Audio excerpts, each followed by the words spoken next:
Hi, I'm Shonda Ramsey, your host and fellow indie author. Are you overwhelmed at the thought of publishing your book by yourself? Has fear kept you frozen in place, unable to write even the first word of your book? Not knowing the steps you need to take shouldn't stop you from writing.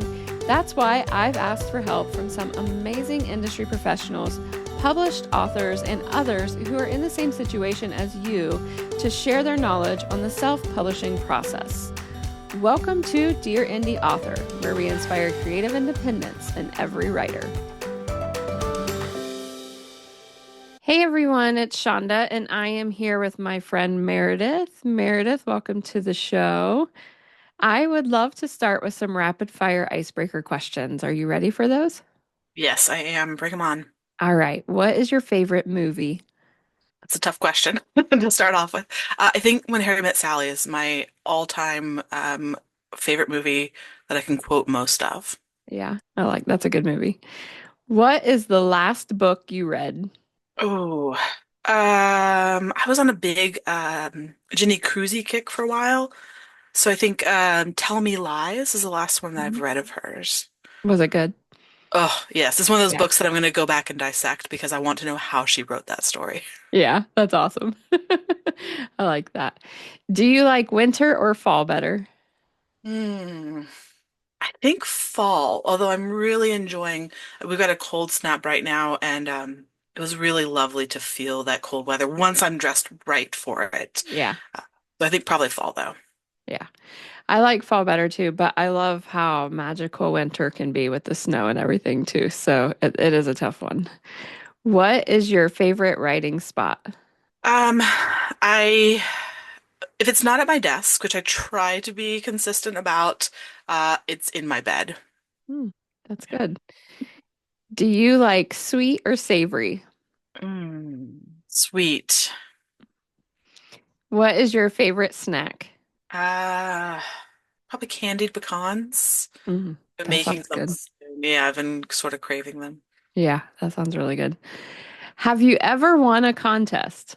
I don't think so. I think the one that came closest was when I was in third grade, and there was a short story contest for like historical writing, Yeah. and my story came in second only because at the end of the story I was running out of time, so my handwriting got sloppy.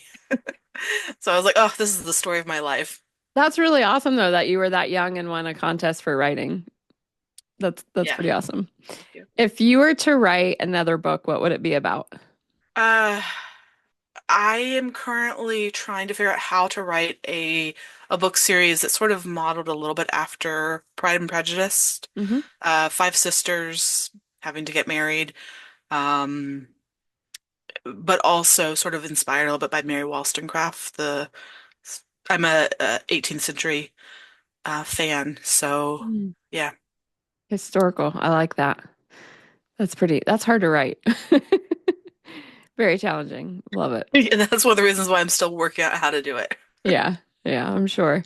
Do you like cats or dogs? Mm. Dogs. I'm fine with either. I've had dogs most recently, and Yeah. I miss them. So Yeah, dogs.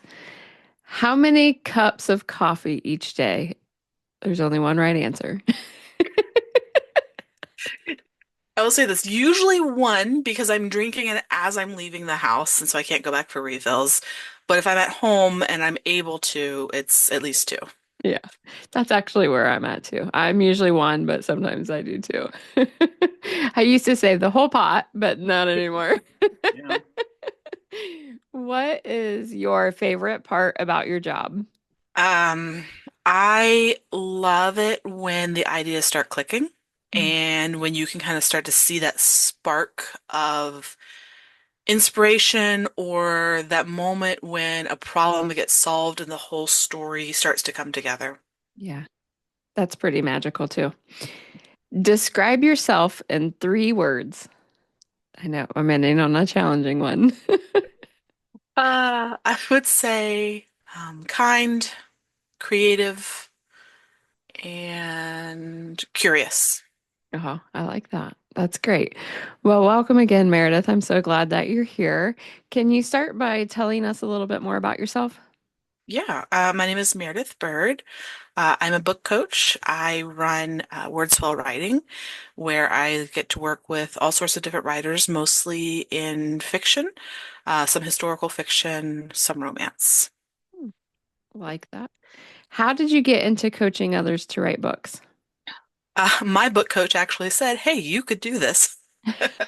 I am a fiction writer, and as you can tell from like third grade, and I am also a teacher. I teach British literature and college composition, and so the the skills that I had from the teaching experience and the knowledge that I had from my own fiction writing Hmm. led me to start to seek to help other people do a similar thing, write fiction, finish the stories they wanted to be writing, and solve those plot holes. Nice. I like that. I know too, you write under a pen name, correct? I do, You do. yes. Okay. Why do you prefer to write under a pen name? When I started, it was because I was teaching full time and I didn't want there to be crossover. High school students are amazing Mhm. at digging up anything Yeah. that they might find intriguing about their teachers, and I just didn't want that to be a thing that I had to deal with.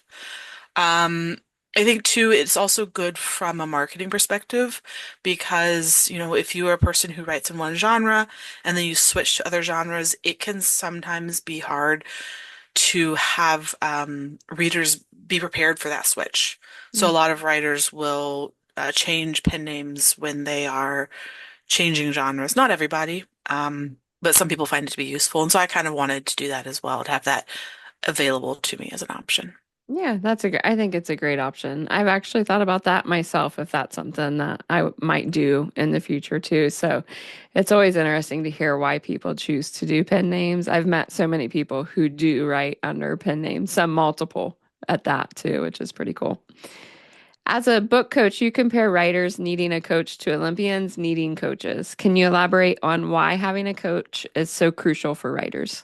Yeah, so kind of like I say with Olympians, the Olympians know how to do the thing that they're doing, Mhm. but the coach is there to help them plan their strategy, plan their training, and plan the um the exercises and practices that will get them to the completion of their goals, or at least as much as a coach and athlete can. And I think that the same with a book coach. Writers typically know how to do the writing. There's always areas that they can build their skills in, but having somebody who's there to cheer them on and to remind them, this is what your goal is. Here's how we created a plan that leads to your success. And here's what I'm going to do to cheer you on and remind you and advocate for you and keep you accountable towards those goals. It's just somebody else in your corner. Accountability, which is always needed for sure. Definitely. Can you explain the concept of intention setting and how it can benefit writers in achieving their goals? Yeah. So intention setting, I think of as one element of a larger thing, which is SMART goals. And, SMART goal is the big goal that you're working towards. And I don't know if you want to get into that more in a second, or if you want me to just talk about all of that now. But, a SMART goal is a specific, measurable, achievable, relevant, and timely goal, hence the acronym. And an intention is a smaller, broken down part of that. So if I said, my SMART goal is I'm going to finish this novel, which is 80,000 words by this date, that's my SMART goal. And then I'm going to look at how to do that week by week. So if I have, 3 months to write a novel and it's 80,000 words in that first draft, then how many weeks of writing is that? How many words do I need to try to be hitting? And so that is going to become my weekly intention. Mm. So it might be my intention is to write 2,000 words. It might be something different. It might be something like my intention is to revise one chapter a week.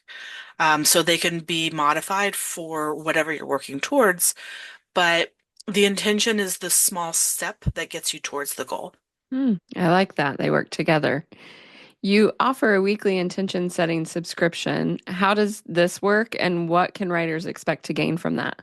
Yeah, this is something that came from when I was in a writing group in Texas. We did monthly intention setting. So I would say, this is what I want to work on each month. And I would put in a little bit of money into a pot. And then next month at our meeting, we'd read through it. And whoever got that goal, whoever met it, would get their, get to be part of a lotto sort of at the end, Hmm. and or a drawing, I guess is the word. And that was really useful for me because it did help me stay accountable to myself Hmm. and remind me, oh, I really want to be able to hit that that drawing. And so when I started offering book coaching, I was thinking about what are things that I need myself, and I need a weekly kind of accountability check-in. Hmm. So the intention setting newsletter is a weekly way to do that, where every week writers get in their inbox a little email from me with a little bit of inspiration, maybe some writing tips, just some things to kind of help them reflect on their week. And then it prompts them to decide what is their intention for this week. And that intention comes from when they first sign up, they tell me what their writing goal is. And so they look back on that and they say, here's my intention for this week. And they share that with me so I can cheer them on. When they meet that goal, they tell me, and then they get entered into that week, that monthly drawing. And then if they don't get it, they can always do it again. But it's just a way to help them um, stay accountable too for their goals on a weekly basis.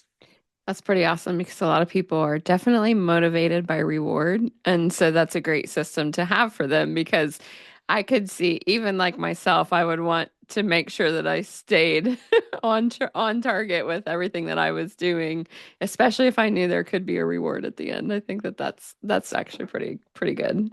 Yeah, just telling yourself and somebody else too, like, here's what I'm going to work on, and breaking it down on a week by week basis. That way you're not feeling overwhelmed or, procrastinating until the end of the month. Yeah, that's awesome. And it's all still while working towards your SMART goals, which is really great too. So, how do SMART goals help writers stay on track? Um, well, I think it can be really overwhelming when you tell yourself, I'm going to do this big thing, right? Like, I'm going to write a novel. Feels really hard when you Mhm. actually sit down to do it, um, because it's so vague, first of all. And you just don't really know. Most of us don't know how to do that, right? We can write a little bit. I think there's what is there author who says that you can write a novel just like you can drive a car through the night. I'm paraphrasing, but you go with the headlights. You can only see as far as those headlights, but you can get home the whole way. Right. And so just saying I'm going to write a novel doesn't give you that map. And so creating something specific, like I'm going to write a 50,000 word first draft, feels much more manageable, first of Hmm. all. And then if you have a timeline, it kind of helps you stay on track for meeting that. So it's a timely goal. Is it achievable? Sure. I've written 50,000 word things before, or at least I know that if I break them up enough, I probably can. And so making it something that is specific enough that you know what steps are needed to get there, achievable enough that you know you can do it. And then the measurable part, I can see, am I on track to writing that 50,000 words? Um, Sometimes yes, sometimes no, but at least I can identify that and then I can adjust. And so it kind of helps you figure out without beating yourself up. That's the thing that I do a lot. It's like, oh, I can't believe I didn't write those Yeah, 1,000 words this week. And so it helps you really kind of break it down so that you can adjust how you approach the writing. definitely, which is great too, because I know I beat myself up as well. So having the SMART goals in place, I think, would help eliminate some of that too, which is awesome. How do you Yeah. help? Sorry, how do you help writers stay accountable and motivated, especially when writing feels like the last thing they want to do?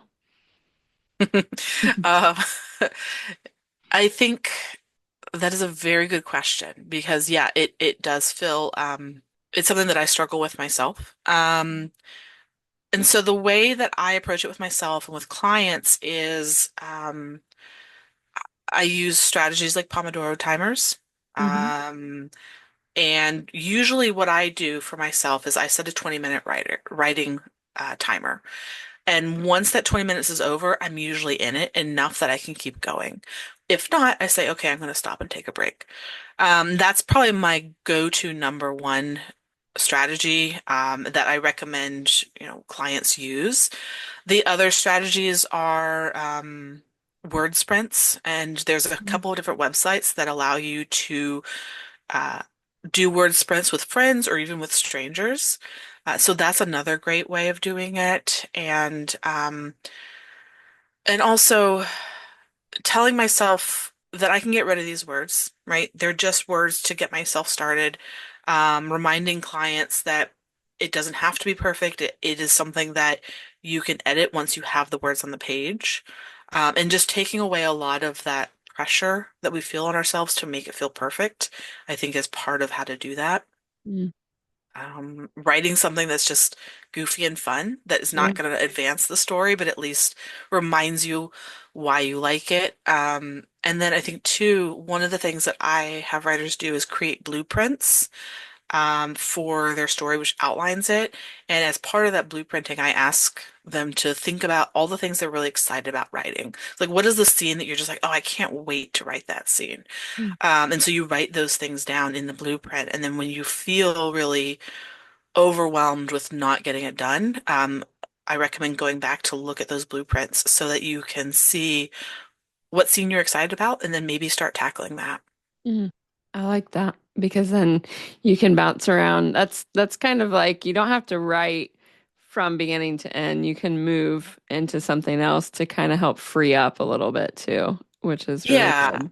Yeah, I do tend to write chronologically, but when you get stuck, you just have to try something different. Yeah, I like that. I have not been able to try that yet, but I want to try that because I get stuck a lot.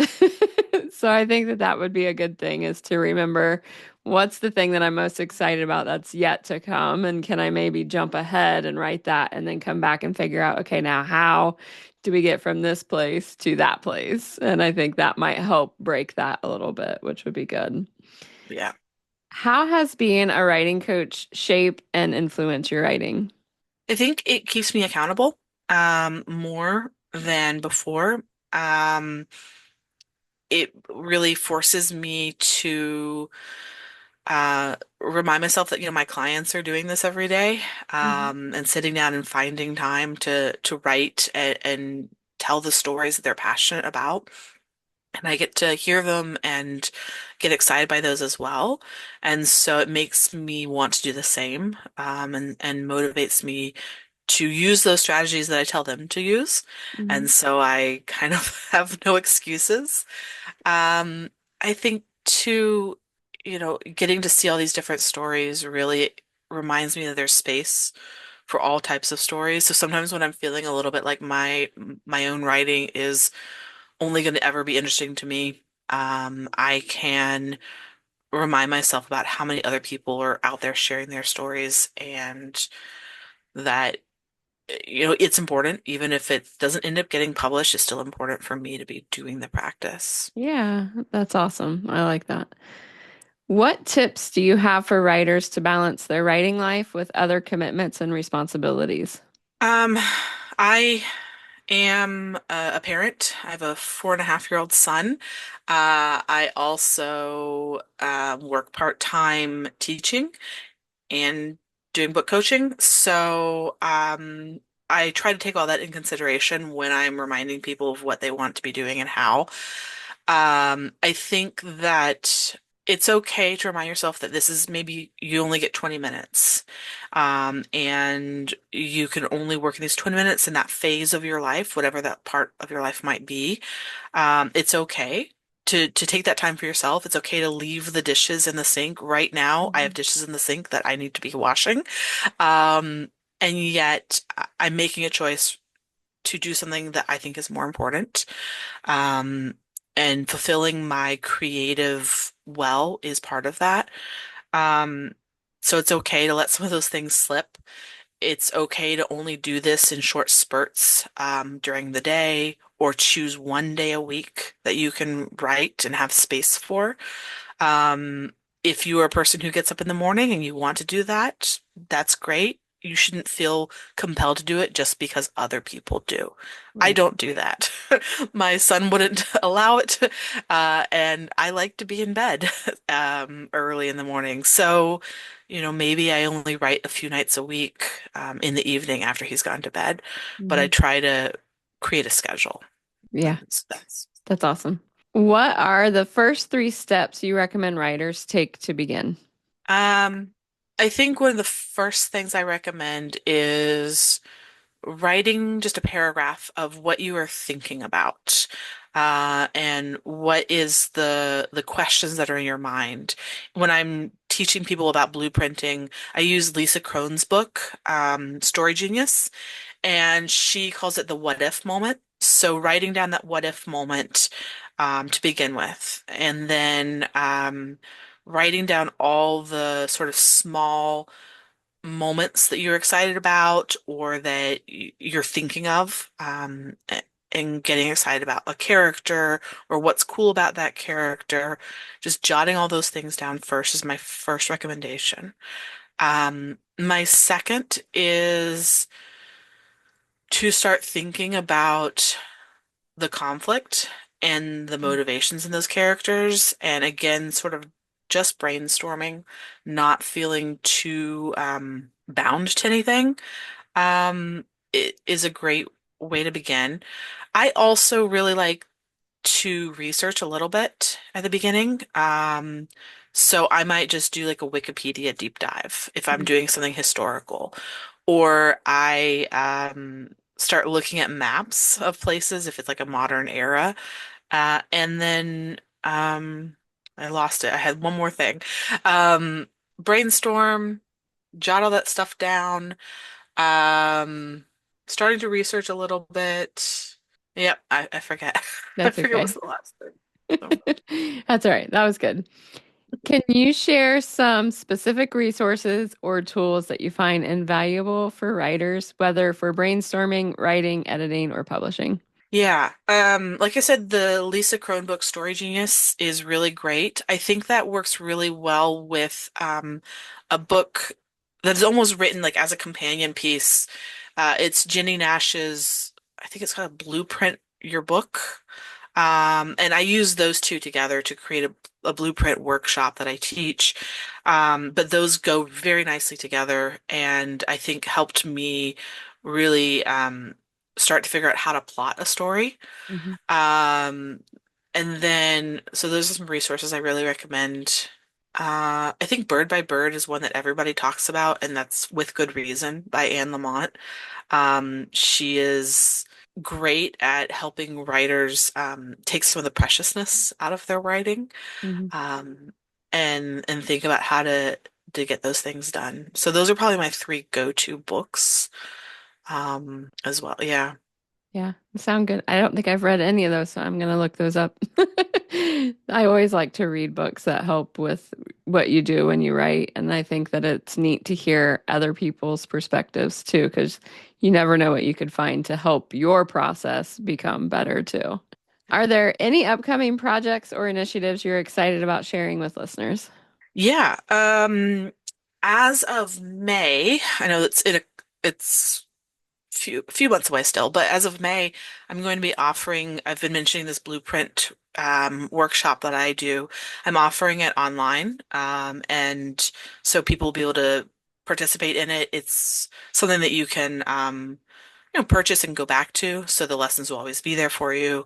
It's right now, I think it's going to be a few different workshop sessions, but I'm really excited about it. It's kind of taking those two books and laying it out in a really actionable way with worksheets and guides to help you really blueprint the book before you write it.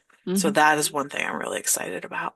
Yeah, that sounds neat. It sounds like a creative way to do it too. That sounds pretty awesome. Can you share with us where we can find you? Yes, I am on Instagram and Threads at Word Swell. Hold on.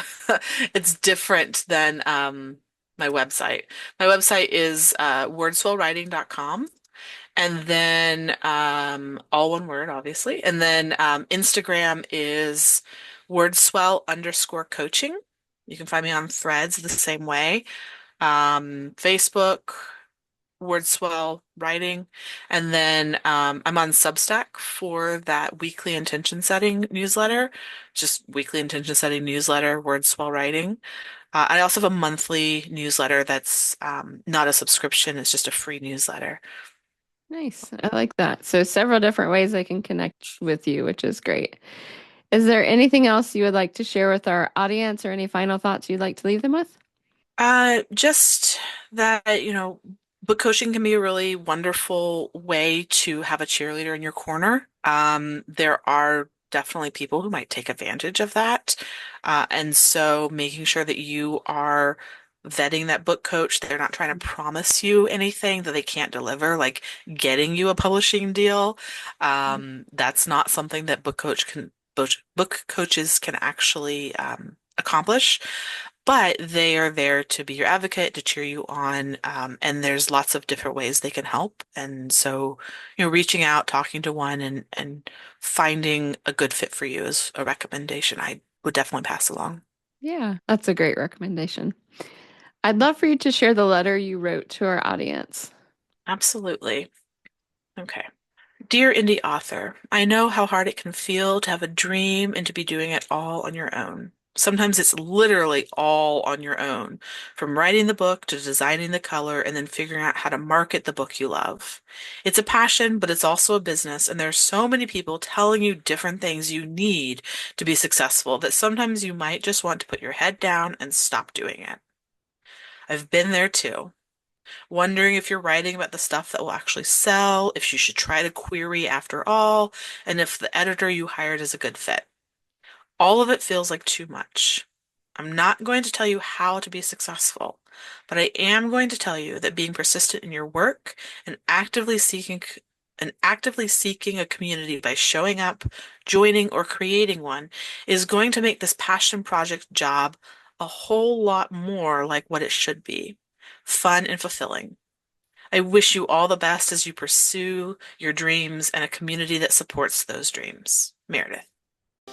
Thanks for listening. I'm your host, Shonda Ramsey. For the show notes and links, head over to shondaramsey.com.